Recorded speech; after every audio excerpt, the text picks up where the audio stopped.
বিসমিল্লাহির রহমানির রহিম। প্রিয় ভিউয়ার্স, আপনারা সবাই কেমন আছেন? আমি আলহামদুলিল্লাহ ভালো আছি। আজ দুঃখ বরাকান্ত হৃদয় নিয়ে আপনাদের মাঝে হাজির হয়েছি। আসলে সত্যিকার অর্থে সেই পুরুষ, পৃথিবীর সবচেয়ে নিকৃষ্ট মানুষ, যে নিজের ওয়াইফ রেখে অন্য নারীর সাথে সম্পর্ক স্থাপন করে। আর পৃথিবীর মধ্যে সেই নারী, সবচেয়ে নিকৃষ্ট নারী, যেই নারী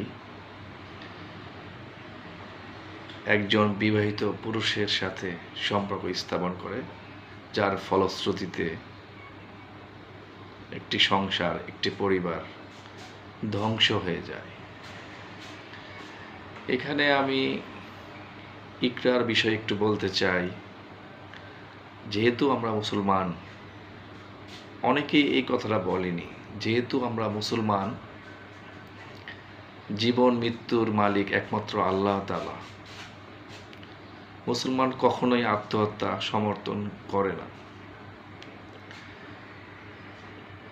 যদিও তার হাজব্যান্ড পরকীয়া আসক্ত হয়েছে, আমি মনে করি এখানে যদি সে তার হাজব্যান্ডকে ডিভোর্স দিত, এই ক্ষেত্রে সে তার সন্তানকে নিয়ে বাকিটা জীবন পার করতে পারত এবং সন্তানটা মা হারা হতো না।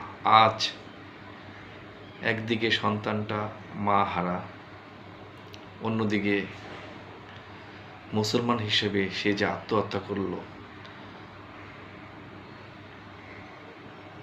সেটা তো আসলে কখনোই কাম্য নয়।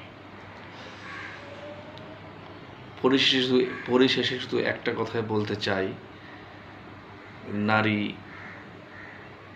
নারী জাতি বা নারী সমাজের উদ্দেশ্যে, বা মা বোনদের উদ্দেশ্যে, বা নারী জাতির উদ্দেশ্যে শুধু একটি কথাই বলতে চাই, জীবন মৃত্যুর মালিক একমাত্র আল্লাহ তাআলা। হাজব্যান্ডের উপর রাগ করে কখনোই আত্মহত্যা করবেন না। জীবন অনেক দামি, একটা পুরুষের কারণে কখনোই আত্মহত্যা করবেন না। প্রয়োজনে সেপারেশন হয়ে যাবেন, কিন্তু কখনোই আত্মহত্যা করবেন না। এই বলে আমি আমার গুরুত্বপূর্ণ বক্তব্য শেষ করলাম। আল্লাহ হাফিজ।